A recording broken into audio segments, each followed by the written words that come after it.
এখন আপনাদের সামনে গুরুত্বপূর্ণ তকরির পেশ করবেন আজকের 14তম তাজদার মদিনা সুন্নি কনফারেন্সের সম্মানিত উদ্বোধক সিফাতুল জামিয়া গাউসিয়া মুইনিয়া কামিল এম.এ. মাদ্রাসার সম্মানিত অধ্যক্ষ, বাংলাদেশ মাদ্রাসা শিক্ষা বোর্ডের সম্মানিত সিন্ডিকেট সদস্য, পীরে তরিকত রাহনুমায়ে শরীয়ত হযরতুল হাজ আল্লামা আবুল ফারা মোহাম্মদ ফরিদউদ্দিন মদ্দাজিল্লাহুল আলী হুজুরকে হুজুরের গুরুত্বপূর্ণ তকরির পেশ করার জন্য বিনীতভাবে অনুরোধ করছি। আসসালামু আলাইকুম ওয়া রাহমাতুল্লাহি ওয়া বারাকাতুহু। ঐতিহাসিক তাজদার মদিনা সুন্নি কনফারেন্স 2026-এর সম্মানিত সভাপতি, আন্তর্জাতিক খ্যাতি সম্পন্ন মুফাসসিরে কোরআন উস্তাদ আল মুকাররম হুজুর আল্লামা গাজী শফিউল আলম নিজামী মদ্দাজিল্লাহুল আলী, প্রধান মুফাসসির সিফাতুল জামিয়া গাউসিয়া মুইনিয়া বহুমুখী কামিল মাদ্রাসা,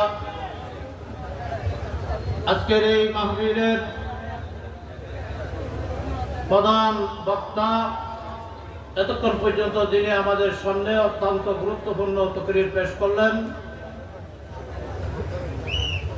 বাংলাদেশের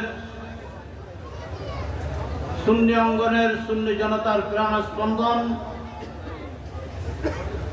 পীর মুফতি গিয়াসউদ্দিন তাহিরি মদ্দাজিল্লাহুল আলী, সাংগঠনিক সচিব আহলে সুন্নাত ওয়াল জামাত কেন্দ্রীয় পরিষদ, মঞ্চে উপস্থিত আহলে সুন্নাত ওয়াল জামাত ও গাউসিয়া কমিটির সম্মানিত নেতৃবৃন্দ, সদস্যবৃন্দ এবং আমার সামনে বসা নবী প্রেমিক, অলি প্রেমিক, আশিকানে মুস্তাফা রহমানি ওয়া রাহমাতুল্লাহ তাআলা। যাই হোক,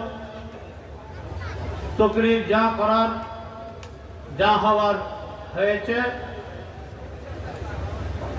আমি কোনো তকরির করব না। আমাদের নিজামী সাহেব হুজুর কিবলা কিছু বয়ান করে আখেরি মুনাজাত করবেন। আমাদের আজকের এই সুন্নি কনফারেন্স থেকে এই জিনিসটা আমাদেরকে প্রত্যেককে এই শিক্ষা, এই আদর্শ আমাদেরকে ধারণ করতে হবে, এই শিক্ষা নিতে হবে যে আহলে সুন্নাত ওয়াল জামাতের যে বাণী, যে মূল ভিত্তি, সেটা হচ্ছে নবী প্রেম। এতক্ষণ পর্যন্ত আমাদের মুফতি গিয়াসউদ্দিন তাহিরি যে বিষয়ের উপর তকরির করলেন, সেটাই হচ্ছে সুন্নিয়তের মূল ভিশন এবং মিশন।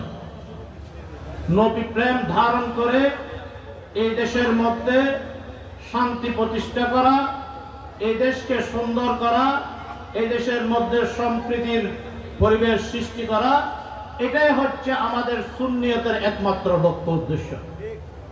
এবং আমাদের মূল আদর্শ হচ্ছে নবী প্রেম, নবীর আদর্শ, যে আদর্শের মাধ্যমে আউলিয়া ইকরাম আউলি বনেছেন, যে আদর্শের মাধ্যমে সাহাবা ইকরাম সাহাবিয়ত পেয়েছেন, সে আদর্শ অনুসরণ করে আমরা আগামী দিনে এই দেশের মধ্যে একটি শান্তি সম্প্রীতির রাষ্ট্র করার জন্য আহলে সুন্নাত ওয়াল জামাতের পতাকা তুলে সবাইকে ঐক্যবদ্ধ হওয়ার আহ্বান জানিয়ে আমি আমার বক্তব্য শেষ করছি।